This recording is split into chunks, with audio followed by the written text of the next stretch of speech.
Hello, my name is Trina Parks. I am going to tell you the history of choreographer and director and activist and humanitarian Mrs. Katherine Dunham. I had the honor to dance in her last company in 1964 at the famous Apollo Theater in Harlem, New York. That was also the last time Ms. Dunham danced with her company. Then I joined her company in Paris, France in 1965, performing till 1966.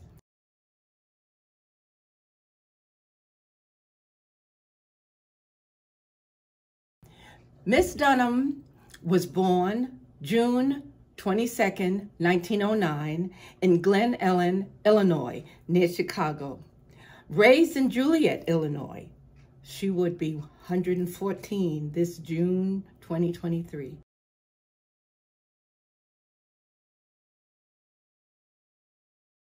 She was awarded a Rosenwald Travel Fellowship in 1936 for her expertise in dance and anthropology. After graduation, she traveled to the West Indies, Cuba, some African cities, and Haiti. Mrs. Dunham, or as we, her dancers, call her, Miss D, ended her trip in Haiti, where she lived with the peoples and became a priestess in the Voodoo religion. In America, she would be referred to as a female minister. Miss D combined three techniques: the Caribbean, African, and modern dance, with the base technique being Haitian. Miss D later wrote several books and articles. Journey to a Kambang, 1946. The Dances of Haiti, her master thesis, 1947. The Island Possessed, about African religion and rituals, 1969. In 1937, Miss D founded the Negro Dance Group in Chicago. It was a company of Black artists performing aspects of African American and Caribbean dance. In 1937, she moved her company to New York City.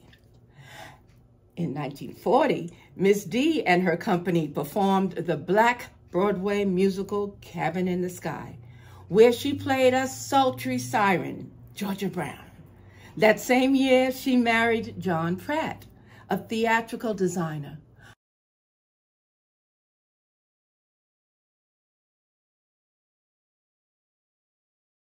He worked with her in 1938 at the Chicago Federal Theater Project.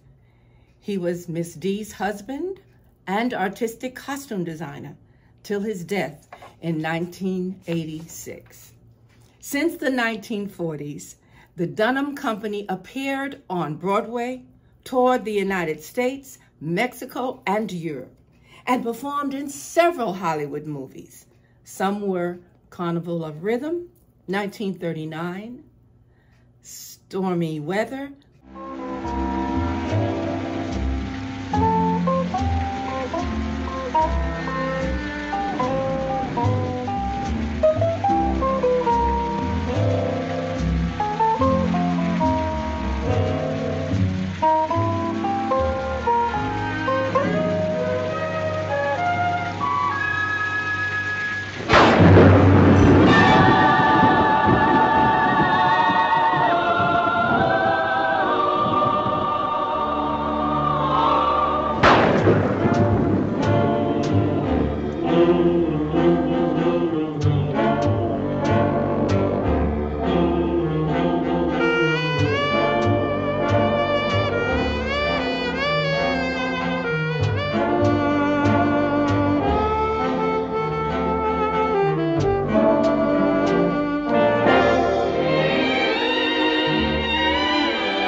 1948.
And Mambo, 1954.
In 1951, Miss D premiered her famous 1-hour-long ballet, Southland, about lynching in the United States, but it was only performed in Chile and Paris. In 1945, Miss D opened the Dunham School of Dance and Theater in Manhattan. Then, in 1962, she choreographed the Broadway production Bambouche. It featured the Dunham Company, singers and musicians of the Royal Troupe of Morocco. In 1963, she choreographed Aida, being the first Black choreographer for the Metropolitan Opera. At the same time, I started taking classes at the Katherine Dunham School from Mrs. Dunham and some of her original company members, like Tally Beatty, Walter Nix, Livonia Williams, Hope Clark, Vinoy Akins, Comencita Romero, and Sevilla Ford. Miss D's school was located on 42nd Street and 9th Avenues. It was my second year at the New York High School of Performing Arts, which was on 46th Street near Broadway, where I majored in modern dance. Miss D in her class would speak to us about where the Dunham technique originated from and the reason for each step.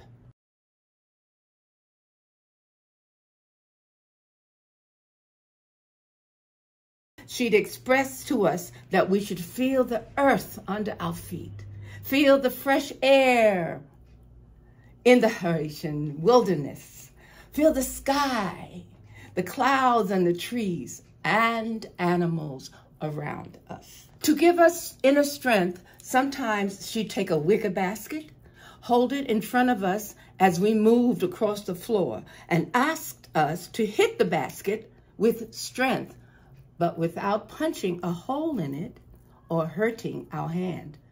That was also a part of our karate classes, which I credit Miss D for giving me such great dance strength and the strong karate technique to land the role of Thumper as the first Black James Bond woman villain in the James Bond movie Diamonds Are Forever, starring Sir Sean Connery.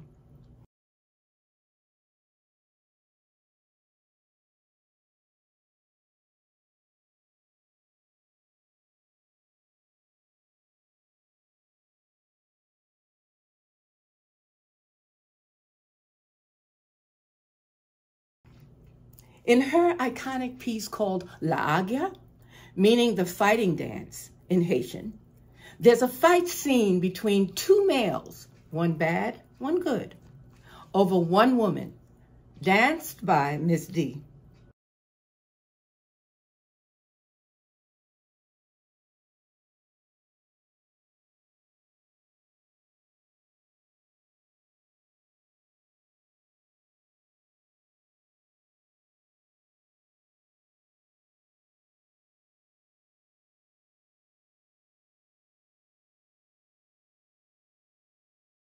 Every piece Miss D choreographed had a true and specific meaning.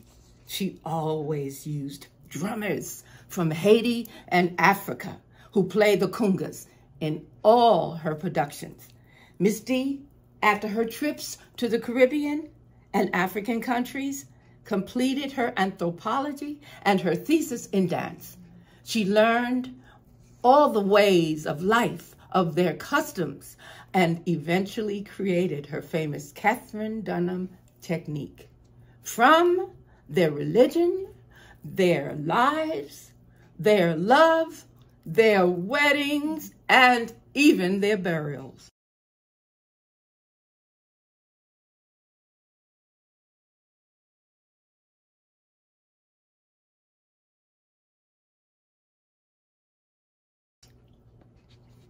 Along with her knowledge of ballet and modern dance technique, she combined all of that into her iconic technique.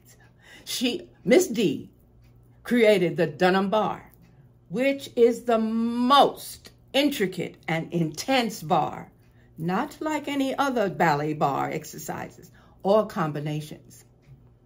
In the world of dance, there are several specific names Ms. D were given to her movements. The main movement in most all of her choreography, done in all ritual Haitian dances, is called the Yan Valu. It is the rolling of the back, looking similar to waves in the sea. The most important element in the Dunham technique are isolations. Done in most of all of her choreography, basic examples is actually what it says.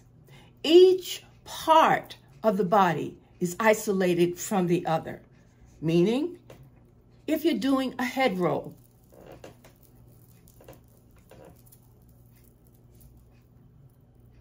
only your head moves, not your neck or your shoulders. If you're doing a hip movement, it's your hip that moves, hip muscle, not your back or your thighs, just the hip muscle. I had gained enough knowledge in the West Indies that I knew that I was doing some things from a point that was quite different from what the average person would see when he went to the theater or a rehearsal. When Dunham returns to Chicago, she realizes that new choreography will have to wait. She must first teach her dancers the movements she's experienced and their spiritual dimension. She tells her company they'll learn the steps of the gods. When she came back from Haiti, it was quite a revelation because we found ourselves doing things that did not even seem to me like dance anymore. There were a lot of voodoo movements and pelvic movements that our families were horrified when they saw us doing. A whole different concept of dance because we learned the spiritual part of the dance.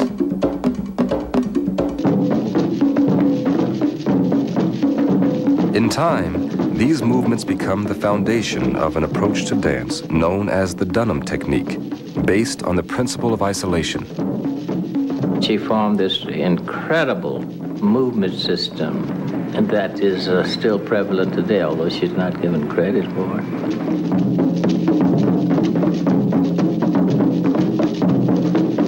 You learn to move each part of your body separately as though it has no connection with the other part of your body.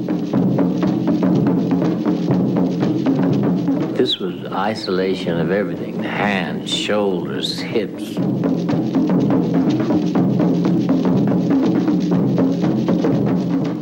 The most important element in executing Haitian dance is that you are constantly in plie position.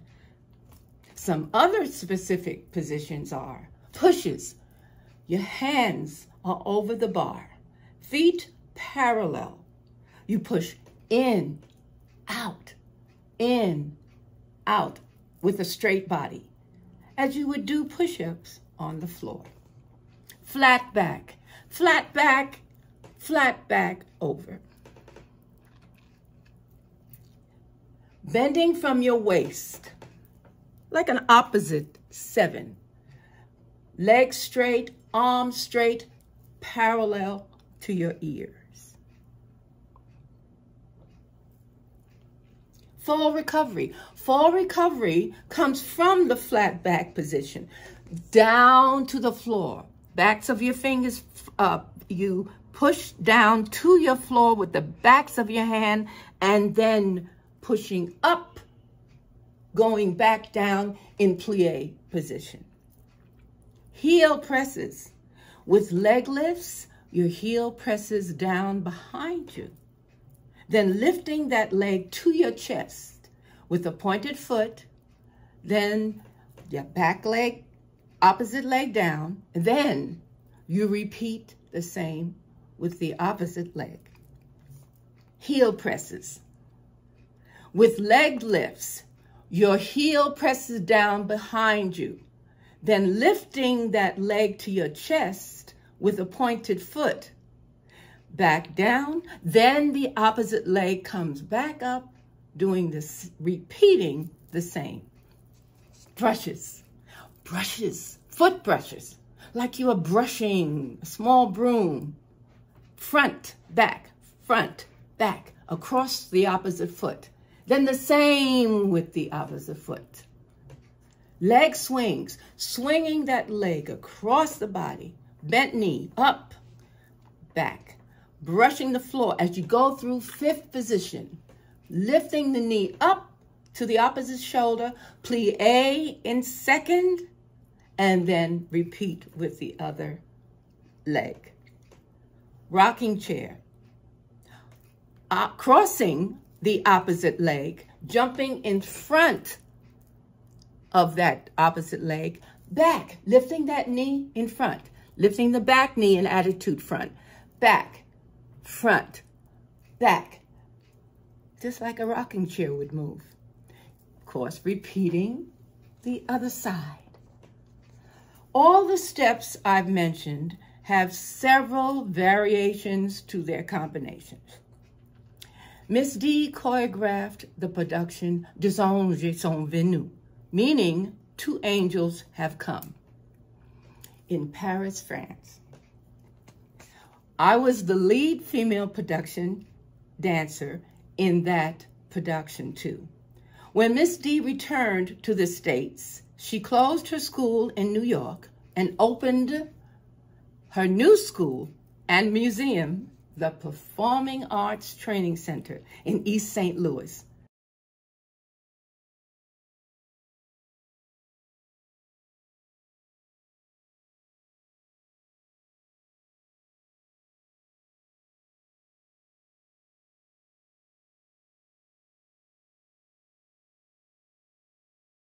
Miss D insisted on having very strong dancers. She wanted the female dancers to be strong as the male dancers and also learn most of the male dance parts other than just lifting a female dancer.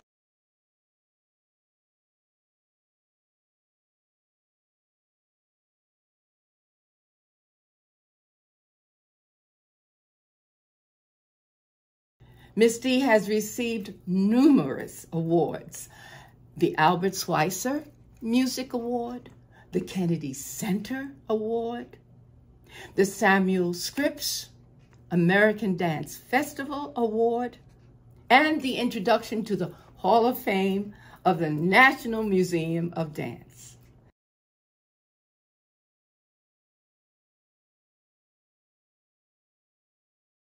The NAACP Award, and the Essence Award.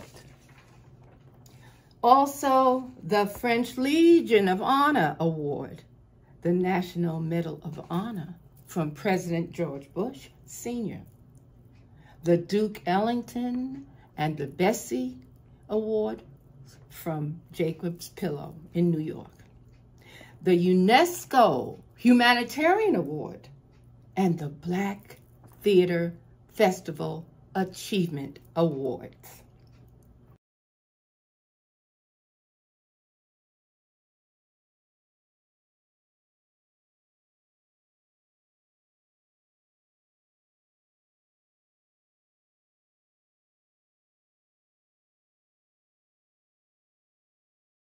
Her iconic technique is like none other, created by an iconic Black female who till today has not been even closely imitated. As a Dunham dancer, I have seen her technique in so many forms of dance, in several choreographic pieces. A Black woman who accomplished the impossible at a very difficult time for Black people. Miss D constantly was an advocate for her Black race and supported others in their creative endeavors. Miss D transcended in 2006 at the age of 96. We call her Miss Katherine the Great, the matriarch of dance. Thank you. I know you've heard about it, the occasion when I was in Lexington, Kentucky, and the audience was totally segregated. I did not, foolishly, I didn't think about it because I was so busy with the company, and that has saved me so many, many times. I was just too busy to get into what I considered the small things. It's turned out to be a big thing. It turned out that no Black people could sit in the orchestra seats. And I, after going through a whole lot of